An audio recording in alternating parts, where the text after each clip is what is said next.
pampabait ng loob at pampahupa ng galit ng tao na may galit sa inyo.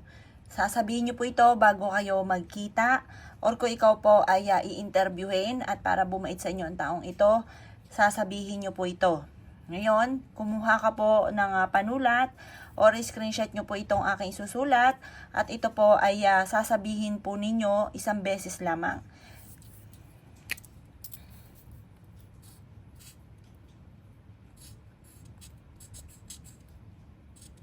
La murog.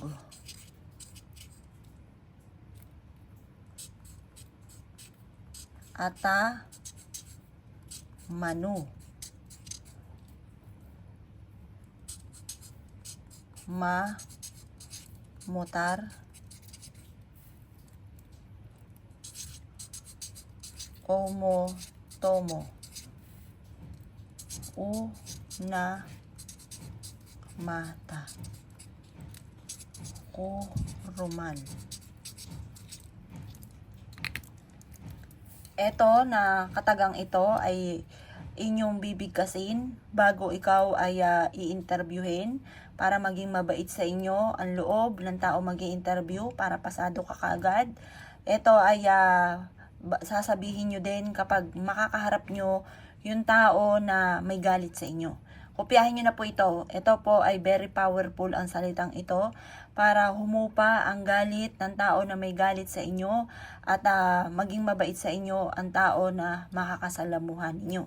Pwede nyo rin itong gamitin, lalo-lalo na kung ikaw po ay marami nagagalit po sa inyo or kaya po lalo na kung ikaw po ay i-interviewin or kaya kung sino mga makakasalamuhan ninyo na parang nagkakaroon ka ng alanganin na baka ikaw po ay magalit siya sa inyo, dasalin nyo na po ito bago ka humarap sa kanya. Ito po, subok na po ito. Pwede nyo itong i-share sa iba para sila po ay imbis po na makainitan ng loob, baka magalit, kumulo ang dugo sa kanila. Ito po ang inyo pong ibigay po sa kanila na salita at dalhin niya ito kahit saan siya magtungo. Pampahupa ito ng galit ng mga taong may galit sa inyo at ganoon din pampabait ito ng loob.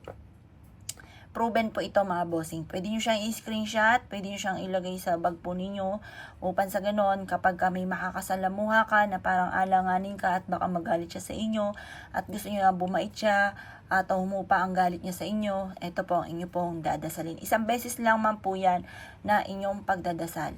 Lamurog atamanu mamutar o motomo o namata kurumal.